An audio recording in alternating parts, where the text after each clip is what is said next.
We provide you the platform to turn your dreams into reality. Give wings to your aspirations with KR Mangalam University. War breaking, थोड़ी देर में America को संबोधित करेंगे राष्ट्रपति Donald Trump. सुबह 7:30 बजे अमेरिका को संबोधित करेंगे राष्ट्रपति ट्रंप। ये बड़ी जानकारी सामने आ रही है।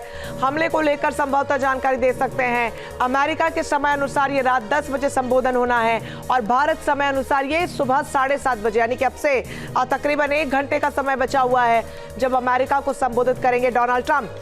क्या कुछ बड़ी जानकारी यहां से वो दे सकते हैं, दुनिया भर की निगाहें उस पर रहेंगी। लेकिन उन्होंने जो ट्वीट किया उसमें जानकारी देते हुए इन तीनों परमाणु ठिकानों का जिक्र किया और कहा कि हमारी सेना ने ये करके दिखाया, दुनिया में कोई और सेना ये नहीं कर पाती। सैन्य शक्ति को मैं सलाम करता हूं। हमारे तमाम विमान ईरान के आसमानी क्षेत्र से सुरक्षित लौट आए हैं और अब ये शांति का समय है। हालांकि शांति कितनी बनी रहती है ये आने वाला वक्त बताएगा, क्योंकि ईरान यहां से चुप बैठे उस पर बड़ी आशंका, एक बड़ा प्रश्न चिन्ह जरूर लगा हुआ है। खासतौर पर ईरान जब लगातार आक्रामक रूप में नजर आ रहा है। खामेनी पहले ही कह चुके थे कि अमेरिका इस युद्ध में एंट्री ना करे, अमेरिका इसमें शामिल ना हो। हालांकि पहले डोनाल्ड ट्रंप ने सीज फायर की पेशकश की, उसके बाद बातचीत पर भी वो आए और उन्होंने 2 हफ्तों का समय भी दिया था ईरान को। लेकिन इन सब के बीच अमेरिका की तरफ से ये बड़ा हमला कर दिया गया, जहां पर 3 परमाणु ठिकानों को निशाना बनाया गया है।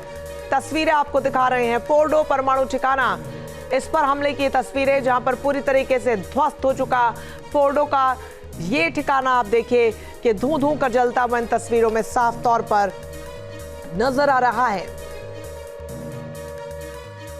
डोनाल्ड ट्रंप ने खुद इस हमले की जानकारी दी और कहा कि सभी लड़ाकू विमान अब सुरक्षित रूप से ईरानी हवाई क्षेत्र से बाहर निकल चुके हैं और अपने बेस की ओर लौट चुके हैं। और ये भी कहा कि ऐसी क्षमता दुनिया की किसी और सेना में नहीं है। उन्होंने इसे पर अमेरिका की सैन्य शक्ति की एक बड़ी जीत और बड़ी उपलब्धि बताया।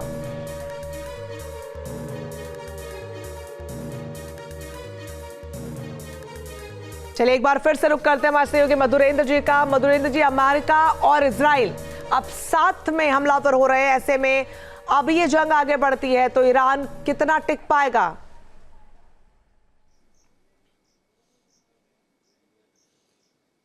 देखिए, अमेरिका की एंट्री के साथ ही जंग आगे बढ़ चुकी है। अमेरिका ने दरअसल ईरान के उन न्यूक्लियर साइट्स को टारगेट किया है जिन न्यूक्लियर साइट्स को टारगेट करना और उसको तबाह करना ही दरअसल इस जंग का मकसद था।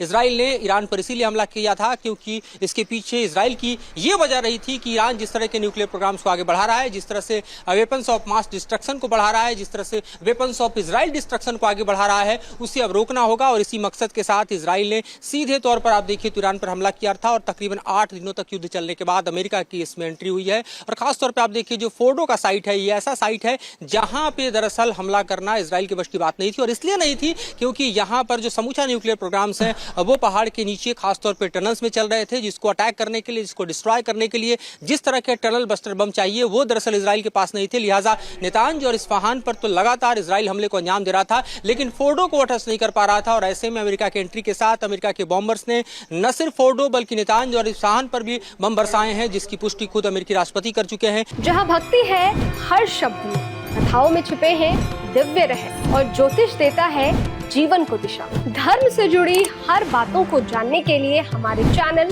स्तुति को सब्सक्राइब करें। चैनल पर जाने के लिए इस लिंक पर क्लिक करें।